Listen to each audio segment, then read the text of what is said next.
Dites-moi, les sondages de second tour, j'entends tout et n'importe quoi. On me dit que ça ne veut rien dire. Vaut quand même mieux avoir 17% que 14%. Il me semble, je sais pas. Moi, j'en ai marre des sondages. J'attends que C'est vous qui nous en parlez. Est-ce qu'il baisse, à votre avis, mécaniquement? Que Anne Hidalgo est à 2%. C'est pas beaucoup. Bon, les sondages. Les sondages. Dans cette vidéo, on va te parler de pourquoi c'est de la merde, des acteurs qui adorent cette merde et qui du coup en redemandent toujours plus, et des conséquences de la profusion de cette merde sur notre belle démocratie. Le tout en essayant de ne plus jamais prononcer le mot merde de toute la vidéo. Allez, c'est parti!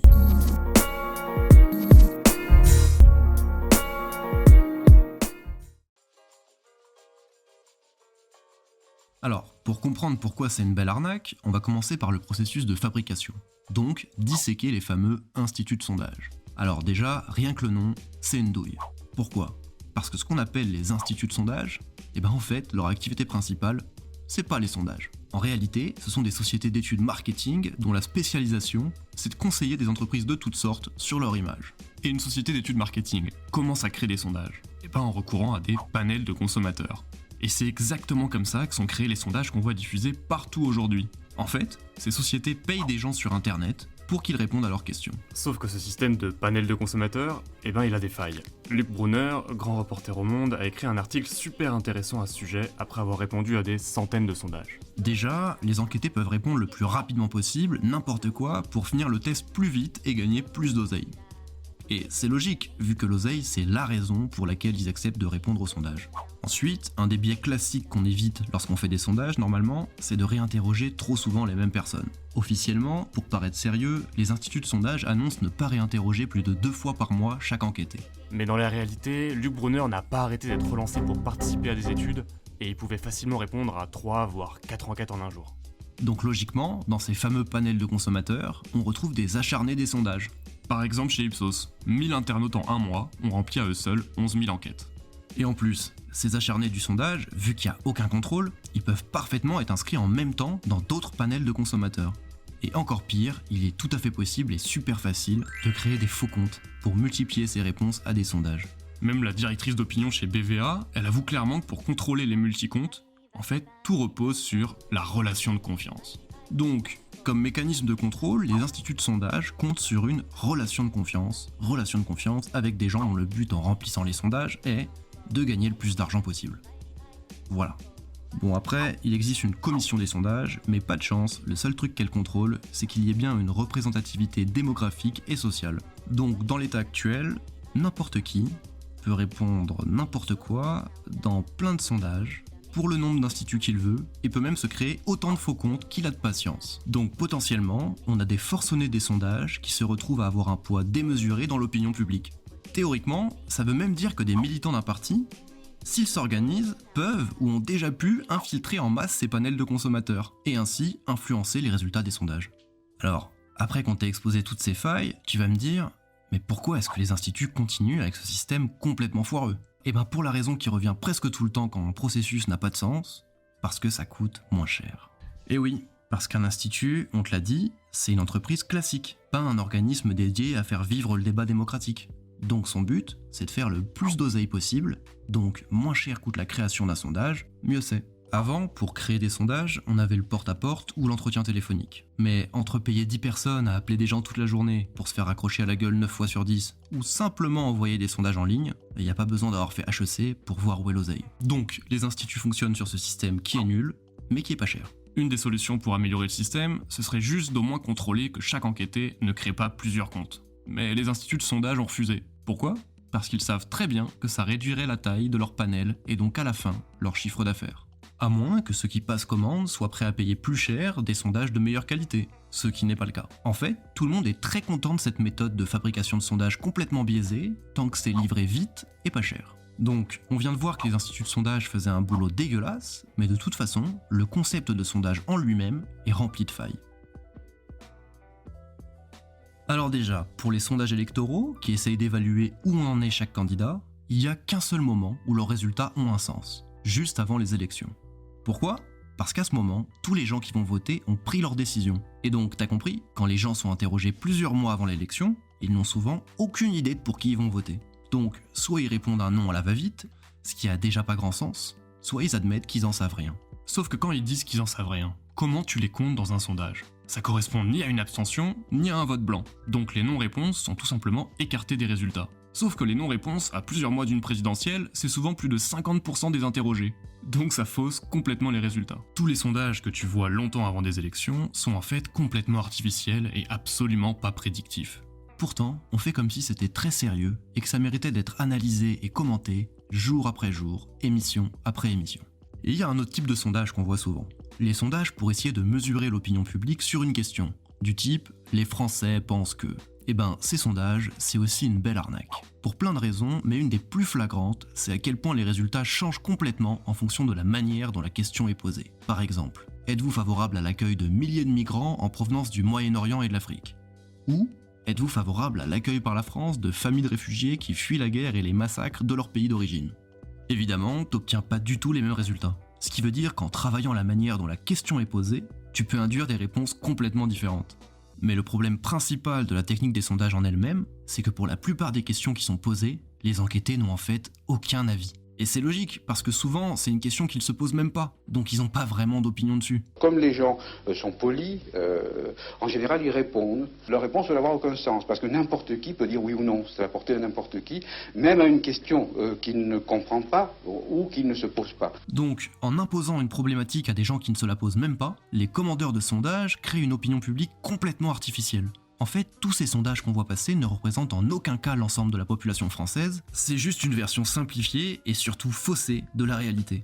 Et là je te revois venir, tu vas me demander mais si on est au courant que ces sondages, ils sont pas significatifs, ils sont pas pertinents et déforment la réalité, pourquoi on continue à en commander ? Eh ben principalement parce qu'il y a deux acteurs qui en raffolent et qui s'en gavent, les politiques et les médias.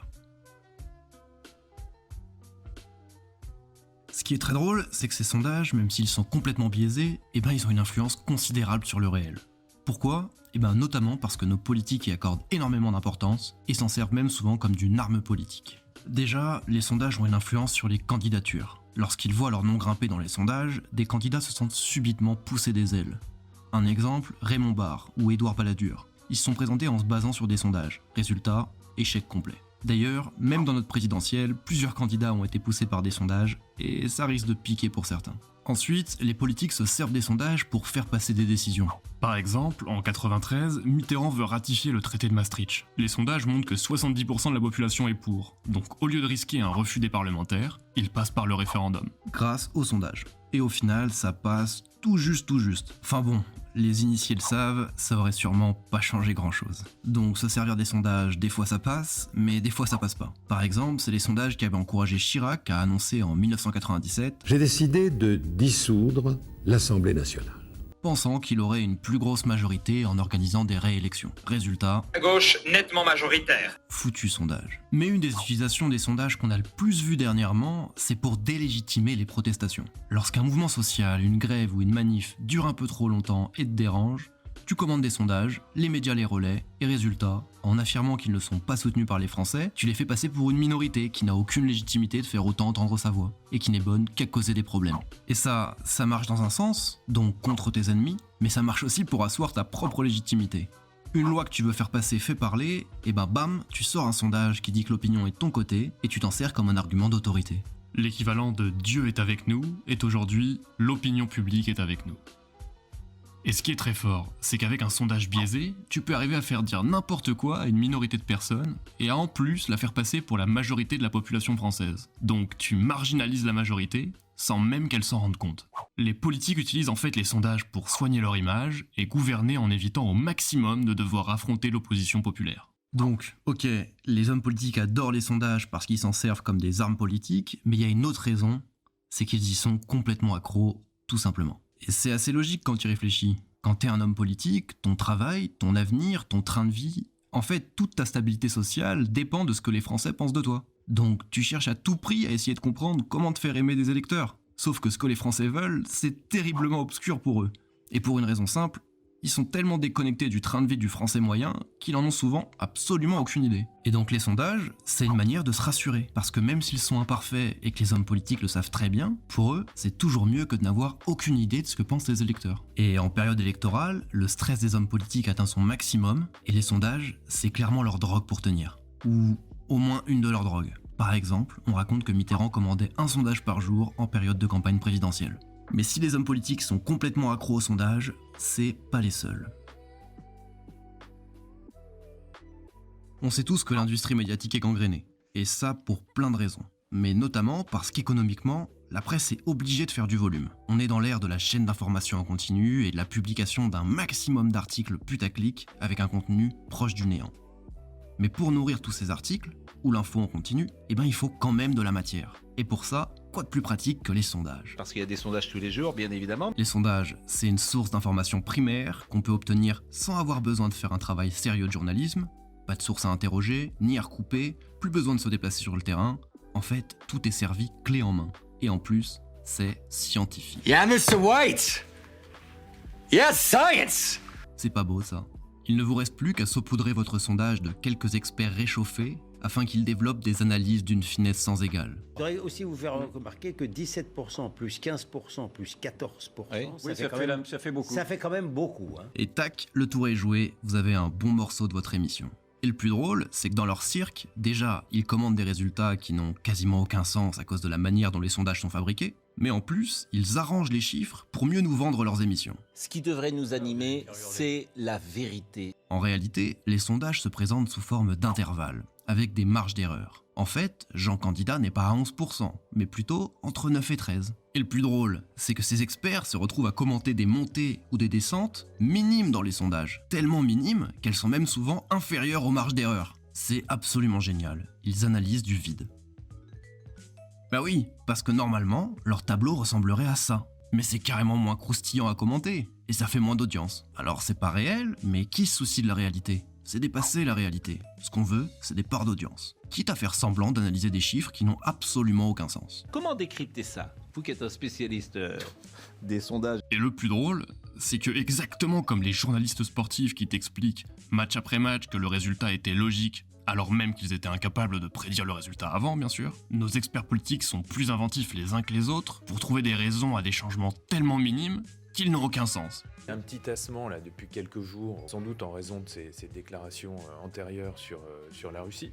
Alors bon, ça a pas de sens, mais au moins on peut faire du horse race reporting, c'est-à-dire commenter les campagnes comme on commenterait des courses de chevaux. Bah oui, parce que pour garder le téléspectateur en haleine et vendre son temps de cerveau disponible, il faut qu'il ait l'impression que les présidentielles c'est une course pleine de rebondissements avec des candidats qui se dépassent les uns les autres, sans cesse. Parce que si ça ressemble pas à un événement sportif de haute intensité, forcément, le téléspectateur lambda va pas s'y intéresser et il va changer de chaîne. Ça donne une bonne idée de l'image que les chaînes de télé se font de nous. La presse doit aussi vendre. Alors, si nous publions des résultats en rappelant lourdement que ces chiffres ne sont pas prédictifs et que la marge d'erreur est telle que les résultats n'ont pas de signification, quel est l'intérêt pour nos lecteurs? Voilà.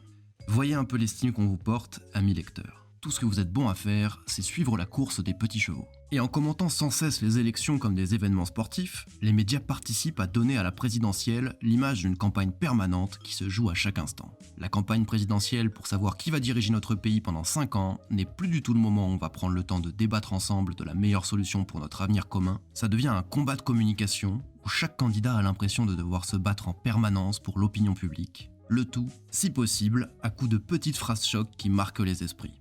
En résumé, les médias surinterprètent des chiffres incomplets et font comme si les marges d'erreur n'existaient pas pour des raisons d'audimat. En fait, ils commandent des chiffres décrivant une opinion publique complètement artificielle. Et le plus drôle, Mais c'est intéressant de voir quand même les dynamiques telles qu'elles se mettent en place. c'est qu'ils se comportent comme si tout ça, c'était très sérieux. Bon, mais du coup, toute cette profusion de sondages, ça a quel effet sur nous, les électeurs? Parce que même si on le veut pas, on est tous exposés à ces chiffres. Alors, est-ce que le fait qu'on soit exposé aux sondages influe sur notre vote? Des chercheurs se sont intéressés à ce sujet et ils ont dénombré plein d'effets. On va en citer quelques-uns. L'effet Ben Wagon. Le candidat en tête, donné gagnant, passe pour un leader. Les électeurs votent donc pour lui, pour faire comme les autres. C'est lié à ce qu'on appelle le vote utile, où globalement, même si t'aimes le Parti Socialiste à la folie, tu sais très bien que l'impact principal qu'aura ton vote pour Hidalgo, c'est les calories que t'auras brûlées en marchant jusqu'au bureau de vote. Parce qu'un candidat à 2% dans les sondages, même s'il a ses 500 signatures, c'est mort. Dans l'esprit des gens, il a déjà perdu. L'effet underdog. Là, c'est l'idée contraire. Le candidat qui est annoncé partout comme battu à coup sûr peut susciter de la compassion et ainsi amener les gens à voter pour lui. Le free will effect. Des électeurs ajusteraient leur vote pour faire mentir les sondages et ainsi avoir l'impression de retrouver leur libre arbitre. L'effet bookmaker. Certains citoyens tireraient de la satisfaction à soutenir le candidat annoncé comme vainqueur, et à l'inverse, soutenir un perdant serait désagréable. Il y a beaucoup d'autres de ces effets, on va pas tout citer, tu peux aller checker la source en bas de la vidéo. Bon, si t'as suivi, t'as vite dû remarquer que plusieurs de ces effets s'annulent entre eux en fait. Le problème, c'est qu'on est incapable de quantifier et d'autonomiser l'influence de chacun de ces effets. Certains pensent qu'ils s'annulent entre eux miraculeusement. C'est surtout qu'on n'en sait pas grand-chose. Bref, on est très sûrement influencé dans nos décisions, mais c'est impossible de dire à quel point. Mais au-delà des effets d'influence sur les votes au niveau individuel, le souci principal que ce système de sondage pose, selon moi, c'est surtout l'impact que ça a sur le fonctionnement de notre belle démocratie. Déjà, on va revenir au concret. L'argent sonnant et trébuchant. L'oseille. Une campagne, ça coûte une blinde. Sans oseille, t'as déjà perdu. Et en France, pour que tes frais de campagne soient remboursés, il faut que t'atteignes 5% au premier tour. Et à ton avis, quand un candidat va demander un prêt à la banque pour financer sa campagne, sur quels chiffres se basent les banques pour accepter ou refuser le prêt? Oui, sur les chiffres des sondages. Et c'est pareil pour les dons, ils sont directement influencés par les sondages. Et c'est logique, si t'es donateur, t'as pas envie de donner ton oseille à un candidat qui te donne l'impression de n'avoir aucune chance de gagner la présidentielle. Et c'est là que ça devient délirant et complètement débile. Ces sondages, on l'a vu, sont faits n'importe comment par les instituts de sondage et ils ne représentent qu'une opinion publique artificielle et biaisée. Sauf que ces chiffres quasiment vides de sens, à partir du moment où des acteurs décisifs, comme les banques ou les donateurs, les prennent au sérieux, tout le monde est obligé de les prendre au sérieux, même s'ils sont foireux. Et si on s'éloigne un peu de l'oseille, il y a sûrement encore plus problématique, parce que ce système défectueux de sondage, il pourrait accentuer deux dérives de notre démocratie. Le premier risque, c'est que nos politiques, par peur d'aller à contresens de ce que disent les sondages, se contentent de plus en plus de les suivre. Je m'explique. À première vue, tu peux te dire « Mais c'est génial si les politiques suivent simplement les sondages, ça leur permet de constamment adapter leurs décisions sur ce que veut le peuple. » Mais ça pose deux gros problèmes. Déjà, ce serait hyper dangereux que les hommes politiques abandonnent leur faculté de gouverner et se contentent d'obéir à cette pseudo-opinion publique. Parce que, comme on l'a vu, elle est complètement artificielle et surtout malléable, donc particulièrement sujette à la manipulation. Et l'autre souci, imaginons même qu'on invente un moyen de mesurer l'opinion publique de manière fiable. En fait, suivre constamment ce que veut une majorité de personnes ne garantit pas du tout que les intérêts collectifs soient défendus sur le long terme. Parce que c'est ça une des responsabilités de nos gouvernants normalement, imposer des comportements que individuellement ou collectivement on est incapable de s'imposer nous-mêmes. Parce que c'est trop chiant, parce que ça change nos habitudes, ou tout simplement parce que faire un effort dans le présent pour éviter des gros problèmes potentiels dans un futur lointain, c'est clairement pas dans notre nature. Donc, un des risques qu'accentue ce système de sondage, c'est que nos futurs dirigeants se contentent de suivre une opinion artificielle et changeante, parce qu'ils seraient trop effrayés d'aller publiquement contre les résultats des sondages, ce qui nous mènerait finalement nulle part. Mais il y a aussi un autre risque de dérive.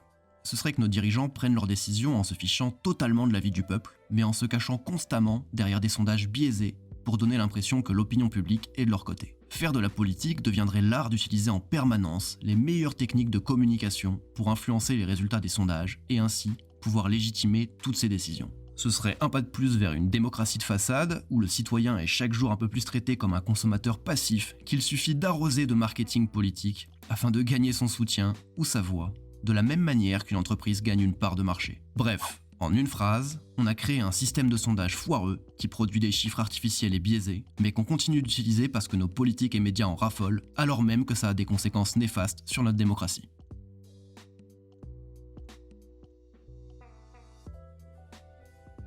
Et maintenant, on fait quoi? Si t'es arrivé jusque-là, c'est qu'on a dû réussir à t'intéresser. Si tu veux nous filer un coup de main et récompenser notre taf, tu sais comment faire.